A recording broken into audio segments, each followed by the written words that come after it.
ഹരേ കൃഷ്ണ. എല്ലാവർക്കും മാധവത്തിലേക്ക് സ്വാഗതം. ശ്രീമദ് ഭഗവത്ഗീതയുടെ ആദ്യത്തെ അധ്യായം അർജുന വിഷാദ യോഗ. ആ അധ്യായത്തിലെ 14 ശ്ലോകങ്ങൾ നമ്മൾ അർത്ഥസഹിതം പറഞ്ഞു. ഇന്ന് നമ്മൾ പറയാൻ പോകുന്നത് 15ാമത്തെ ശ്ലോകം.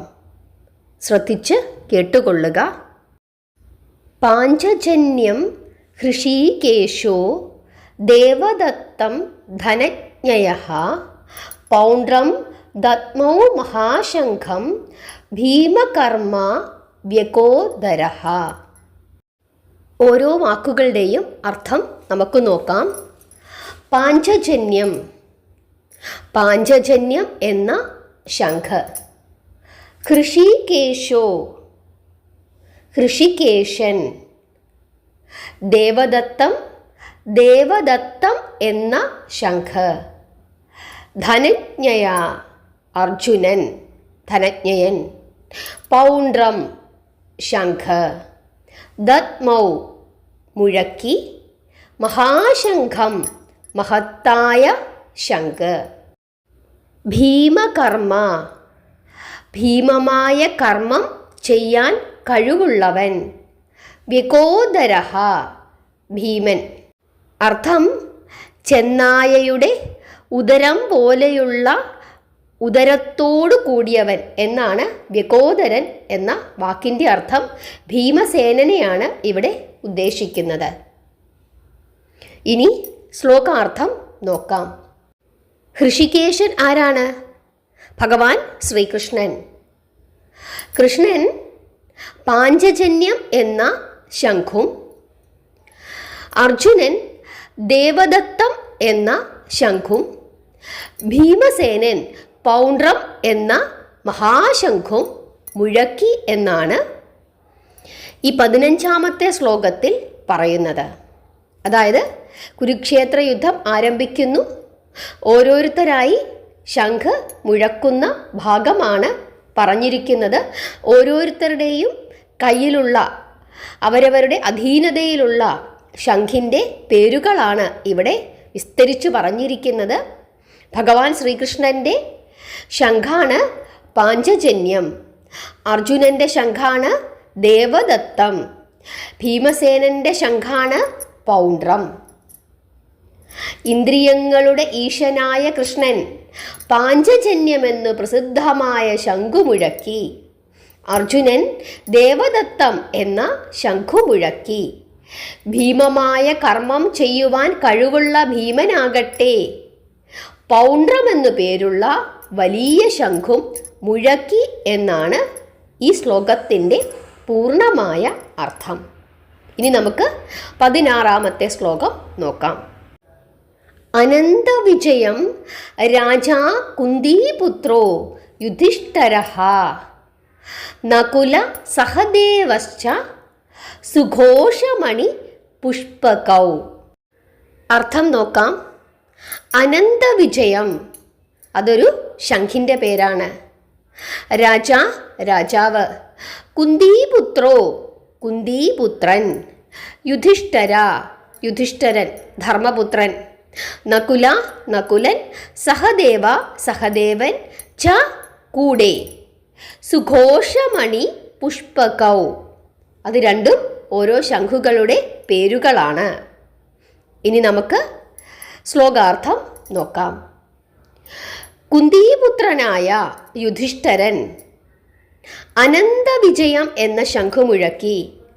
നകുലൻ സുഘോഷവും സഹദേവൻ മണിപുഷ്പകവും മുഴക്കി.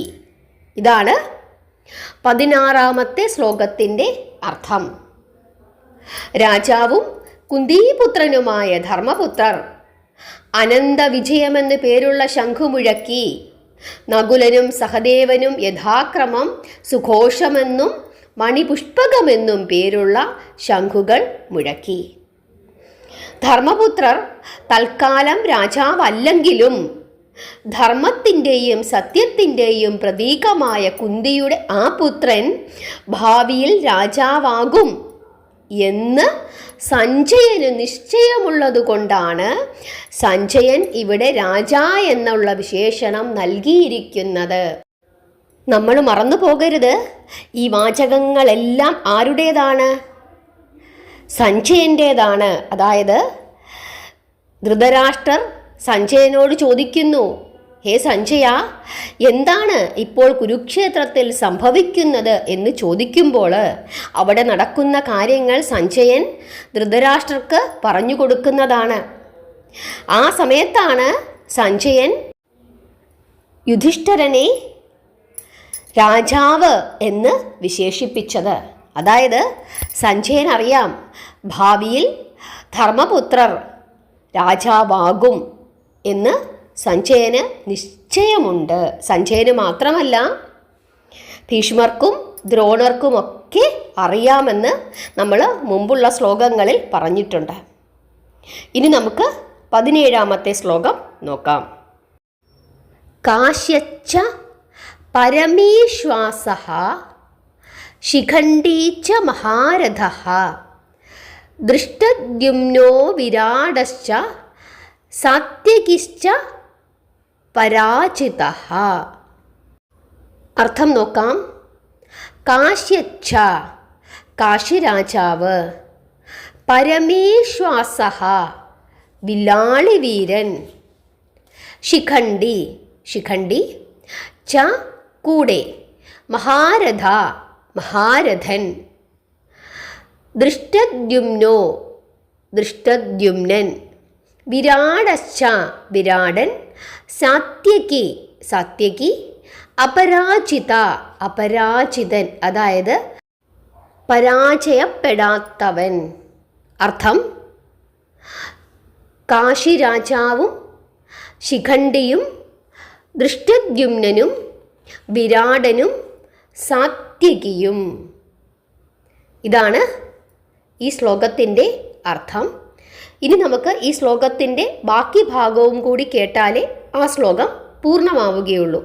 ഇനി നമുക്ക് 18ാമത്തെ ശ്ലോകം നോക്കാം. ദ്രുപദോ ദ്രൗപദേയാശ്ച സർവശഃ പൃഥിവീപതേ സൗഭദ്രയച്ച മഹാബാഹു ശംഖാൻ ദത്മുഹ പൃഥക് പൃഥക്. നമുക്ക് അർത്ഥം നോക്കാം. ദ്രുപദോ ദ്രുപദൻ, ദ്രൗപദേയാശ്ച ദ്രൗപദീപുത്രൻ, സർവശഃ എല്ലാം, പൃഥിവീപതേ ഭൂമി രാജാവ്, സൗഭദ്രാച്ച സുഭദ്രോ പുത്രൻ, മഹാബാഹു ബലവാൻ, ശംഖാൻ ശംഖുകൾ, ദത്മുഹ മുഴക്കി, പൃഥക് പൃഥക് യഥാക്രമം. ശ്ലോകാർത്ഥം നോക്കാം.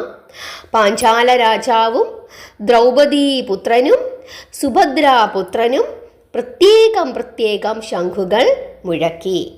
അപ്പോൾ 17ഉം 18ഉം ശ്ലോകങ്ങൾ ഒന്നിച്ച് നമുക്ക് നോക്കുമ്പോൾ കാശിരാജാവും ശിഖണ്ഡിയും ദൃഷ്ടദ്യുമ്നനും വിരാടനും സാത്യകിയും പാഞ്ചാല രാജാവും ദ്രൗപദീപുത്രനും സുഭദ്രാപുത്രനും പ്രത്യേകം പ്രത്യേകം ശംഖുകൾ മുഴക്കി എന്നാണ് ഇവിടെ പറഞ്ഞിരിക്കുന്നത്. ഇനി 19ാമത്തെ ശ്ലോകം നോക്കാം. സഘോഷോ ധാർത്തരാഷ്ട്രാണാം ഹൃദയാനി വ്യദാരയത് നഭശ്ച പൃഥിവീം ചൈവ തുമുലോ വ്യനുനാദയൻ. അർത്ഥം നോക്കാം. സ ഘോഷ, സ എന്നാൽ ആ എന്നാണ് അർത്ഥം. ഘോഷ ശബ്ദ കോലാഹലം. അപ്പോൾ സ ഘോഷ എന്നാൽ ആ ശബ്ദ കോലാഹലം. ഏത് ശബ്ദ കോലാഹലം? ശംഖുകളുടെ നാദ കോലാഹലം. ധാർത്തരാഷ്ട്രാണാം അർത്ഥം ധൃതരാഷ്ട്ര പുത്രന്മാരുടെ, ഹൃദയാനി ഹൃദയത്തിൽ, വ്യദാരയത് മുഴങ്ങി, നഭശ്ചഹ ആകാശം, പൃഥിവീം ഭൂമി, ച കൂടെ, ഏവ പുറമെ, തുമുലോ പിളരുക. വ്യനുനാദയൻ, വ്യനുനാദയൻ അർത്ഥം പ്രതിധ്വനിക്കുക. ശ്ലോകാർത്ഥം: ആ ശബ്ദകോലാഹലം ആകാശവും ഭൂമിയും പ്രതിധ്വനിപ്പിച്ചുകൊണ്ട് ധൃതരാഷ്ട്രപുത്രന്മാരുടെ ഹൃദയത്തെ പിളർന്നു. ഇതാരോട് പറയുകയാണ് എന്ന് ഓർക്കുക. സഞ്ജയൻ ധൃതരാഷ്ട്രരോട് പറയുകയാണ്.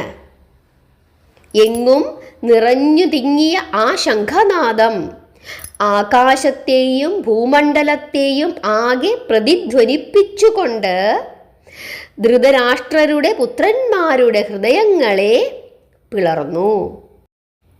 20ാമത്തെ ശ്ലോകം നമുക്ക് അടുത്ത ദിവസം പറയാം. 20 മുതൽ പിന്നെ അങ്ങോട്ട് നമുക്ക് പറയാം. കാരണം അപ്പോൾ ഇത് യുദ്ധത്തിൻ്റെ ഒരു ഇൻട്രൊഡക്ഷനാണ് ഇപ്പോൾ പറഞ്ഞത്. അതായത് രണ്ടു പക്ഷത്തും കൗരവരും പാണ്ഡവരും നിരന്നു.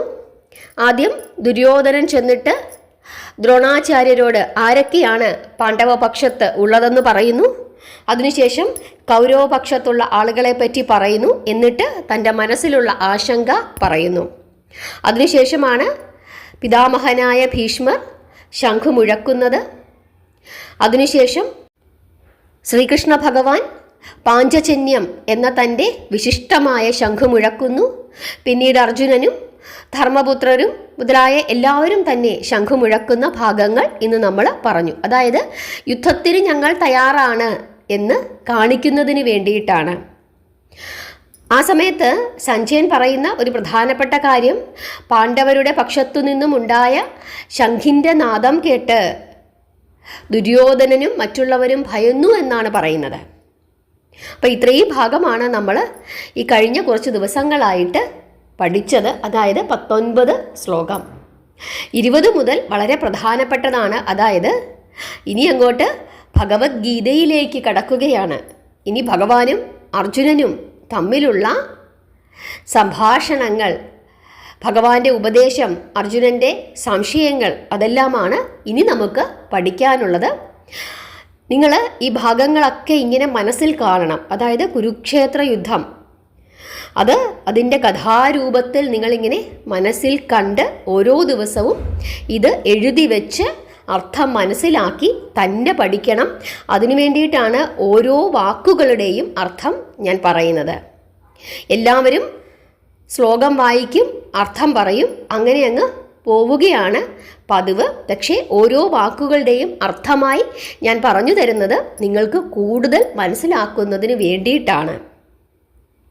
അതല്ലാതെ ശ്ലോകം മാത്രം കേൾക്കുന്നു, അർത്ഥം മാത്രം കേൾക്കുമ്പോൾ ഇതെന്താണ് പറഞ്ഞിരിക്കുന്നതെന്ന് ചിലപ്പോൾ നിങ്ങൾക്ക് കൃത്യമായി മനസ്സിലാക്കണമെന്നില്ല. അതുകൊണ്ടാണ് ഇതിനകത്തെ ഓരോ ആളുകളെയും പ്രത്യേകിച്ച് വിവരിക്കണമെന്നുണ്ടെങ്കിൽ ഞാനത് കൃത്യമായി ആരൊക്കെയാണ്, അവരുടെ പൂർവ്വകാലം എന്താണ് എന്ന് വിസ്തരിച്ചു പറഞ്ഞിരിക്കുന്നത്. നിങ്ങൾക്ക് ഈ രീതിയിൽ പറഞ്ഞു തരുന്നത് ഇഷ്ടമാണെന്ന് എല്ലാവരും പറഞ്ഞു. അതുകൊണ്ടാണ് വീണ്ടും അങ്ങനെ തന്നെ പറഞ്ഞു പോകുന്നത്. അതുപോലെ പലർക്കും ഭഗവത്ഗീതയുടെ നോട്ടിഫിക്കേഷൻ കിട്ടുന്നില്ല എന്ന് പറഞ്ഞു. നിങ്ങൾ ചെയ്യേണ്ടുന്നത്, സബ്സ്ക്രൈബ് ചെയ്യുമ്പോൾ ഓൾ എന്ന ബട്ടൺ, അതിൻ്റെ തൊട്ടപ്പുറത്ത് ഒരു മണിയുടെ രൂപത്തിലുള്ള ഒരു ചിഹ്നമുണ്ട്, അതൊന്ന് അമർത്തി നോക്കണം. പലപ്പോഴും അതിനകത്ത് ഓൾ എന്ന ബട്ടൺ ആയിരിക്കില്ല എനേബിൾ ആയി കിടക്കുന്നത്. ചിലപ്പോൾ പേഴ്സണലൈസ്ഡോ അതല്ലെങ്കിൽ നണ്ണോ അങ്ങനെ എന്തെങ്കിലും ആയിരിക്കാം. അങ്ങനെ കിടക്കുന്നത് കൊണ്ടാണ് നോട്ടിഫിക്കേഷൻ കൃത്യമായി കിട്ടാത്തത്. അത് കൃത്യമായി ഓൾ എന്ന് തന്നെ ആക്കി വെക്കണം. എങ്കിൽ മാത്രമേ കൃത്യമായി നോട്ടിഫിക്കേഷൻ കിട്ടുകയുള്ളൂ. അഥവാ എന്തെങ്കിലും കാരണവശാൽ കിട്ടുന്നില്ലെങ്കിൽ ചാനലിൽ കയറി നോക്കിയാൽ മതി. ഭഗവത്ഗീത എന്ന് പറഞ്ഞ പ്രത്യേകം ഫോൾഡർ തന്നെയുണ്ട് പ്ലേലിസ്റ്റിൽ. അതല്ലെങ്കിൽ ജസ്റ്റ് ഒന്ന് സ്ക്രോൾ ചെയ്ത് നോക്കിക്കഴിഞ്ഞാൽ എല്ലാ ദിവസത്തെയും വീഡിയോ നമുക്ക് കിട്ടും.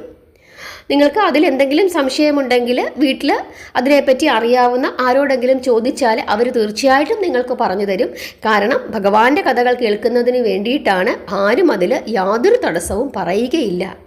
അതുകൊണ്ട് ധൈര്യമായിട്ട് ആ കാര്യങ്ങളൊക്കെ ചോദിച്ച് മനസ്സിലാക്കണം. എല്ലാവരെയും ഭഗവാൻ അനുഗ്രഹിക്കട്ടെ. നിങ്ങളുടെ അഭിപ്രായങ്ങൾ പറയുക, നാമം ജപിക്കുക. എല്ലാവരെയും ഭഗവാൻ അനുഗ്രഹിക്കും. ഹരേ കൃഷ്ണ. ഏകാദശിക്ക് വേണ്ടി തയ്യാറെടുക്കണം. ഏകാദശിയുടെ വീഡിയോ ഇട്ടിട്ടുണ്ട്. അതുപോലെ ഇന്ന് വളരെ വിശേഷപ്പെട്ട ഒരു കഥയാണ് പറഞ്ഞിരിക്കുന്നത്. അതായത് സത്രാജിത്തിൻ്റെ കഥ, അതായത് സത്രാജിത്തിൻ്റെ സെമന്തകമണി ഭഗവാൻ മോഷ്ടിച്ചു എന്ന് പറഞ്ഞ് ഭഗവാനെ ആക്ഷേപിക്കുന്ന ആ ഭാഗം, ജാമ്പവതി പരിണയം, അതുപോലെ സത്യഭാമ പരിണയം വളരെ വളരെ വിശേഷപ്പെട്ട ഭാഗമാണ്. അക്കാര്യം എല്ലാം നിങ്ങൾ കേട്ട് പഠിച്ച് നാമം ജപിക്കണം.